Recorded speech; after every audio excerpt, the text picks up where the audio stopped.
Assalamualaikum warahmatullahi wabarakatuh. Salam sejahtera, shalom, om swastiastu, namo buddhaya, salam kebajikan, rahayu, rahayu. Yang saya hormati Pak Menteri, Bu Ketua Komisi 10 dan seluruh anggotanya, kepada para kepala dinas yang mengikuti rakor pada pagi hari ini. Mungkin langsung ditampilkan saja. Ini adalah surat yang saya kirim waktu saya masih jadi wali kota. Saya kirim surat ini ke Pak Menteri Pendidikan. Ya, namun kemarin saya cek ke Pak Sekda dan kepala dinas yang ada di Solo, surat ini belum mendapat tanggapan.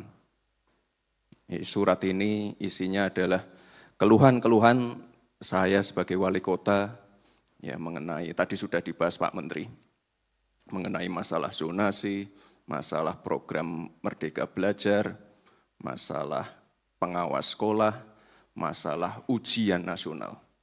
Tapi Pak Menteri yang sekarang beda. Kemarin pulang dari Akmil Magelang, kita langsung koordinasi dan kita langsung klik untuk masalah-masalah zonasi ini. Jadi Bapak Ibu, zonasi ini program yang baik, tapi silakan nanti Bapak Ibu selama rakor mungkin bisa memberi masukan, karena jumlah guru kita itu belum merata. Ada provinsi tempat-tempat yang kelebihan guru. Ada provinsi tempat-tempat yang kekurangan guru. Ya, ini nanti tentunya menjadi PR untuk Pak Menteri. Jadi zonasi sekali lagi ini program yang baik, tapi mungkin belum bisa diterapkan di semua wilayah. Tapi waktu itu saya sebagai wali kota, ya tentunya kita harus comply dengan program yang di pusat. Kita ikuti program ini, tapi sekali lagi Bapak Ibu, tiap tahun permasalahannya sama. Komplain yang diarahkan ke saya sama terus. Tiap tahun berulang. Dan akhirnya saya bersurat, ya tapi tidak ditanggapi. Jadi intinya Bapak Ibu, ini mohon dikaji lagi, apakah akan diteruskan, ataukah akan kembali ke sistem yang lama. Silakan nanti didiskusikan.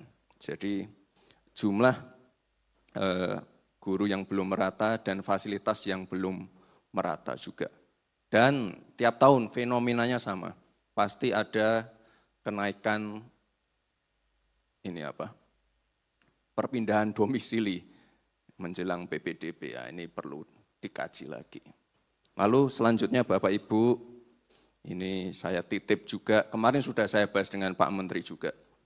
Jadi sekolah itu harus menjadi tempat yang aman dan nyaman bagi guru dan para murid. Ini jangan ada lagi kasus kekerasan, kasus bullying, jangan ada lagi kasus kriminalisasi guru. Ini ya salah satu contoh-contoh yang ada sekarang.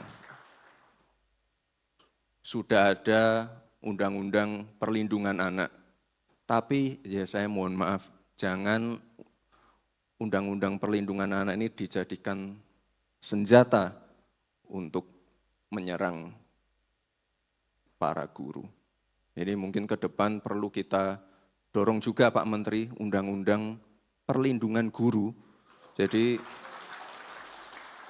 guru itu bisa nyaman dan juga guru mempunyai ruang untuk mendidik dengan cara-cara yang ya tetap disiplin, tapi harus ada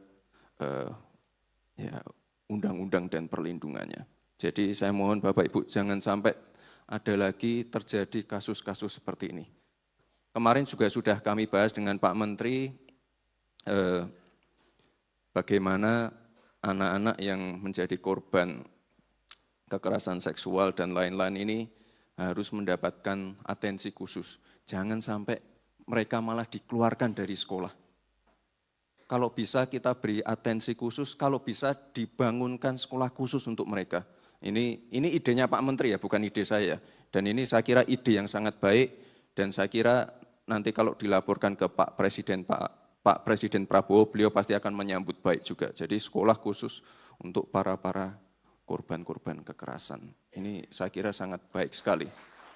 Jadi jangan sampai mereka ditinggal, mereka tuh malah harus dapat mendapatkan atensi khusus.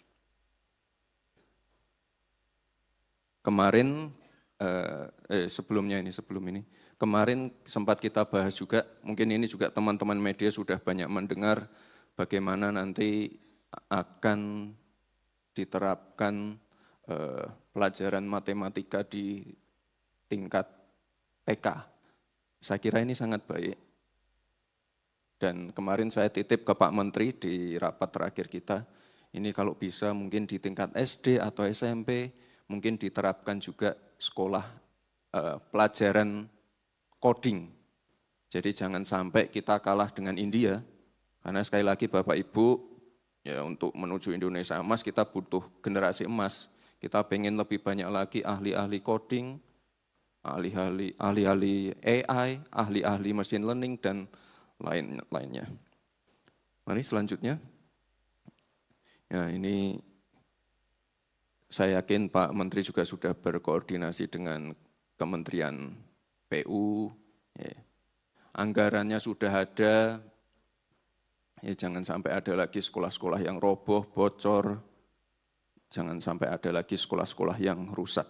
Ini nanti silakan Pak Menteri berkoordinasi dengan Pak Menteri PU, sekolah-sekolah mana saja yang nanti akan mendapatkan bantuan untuk negeri dan swasta. Jadi sekali lagi kita pengen kebijakan ini, anggaran ini bisa tepat sasaran sehingga langsung mengena ke penerima manfaatnya. Itu. Nah, terakhir Bapak Ibu, saya titip program makan siang gratis. Ini sudah kami uji cobakan di beberapa sekolah, sudah berjalan dengan baik, ya mungkin ada beberapa 1-2 masukan, dan saya kira di ruangan ini semuanya setuju dengan program yang ini. Jadi sekali lagi Bapak Ibu, mohon program ini dikawal dengan baik, anak-anak kita dikawal dengan baik, dan saya titip semoga nanti di akhir rakor ini kita bisa menghasilkan kebijakan-kebijakan yang baik untuk anak-anak kita. Terima kasih Bapak Ibu, selamat mengikuti rakor. Terima kasih. Wassalamualaikum warahmatullahi wabarakatuh.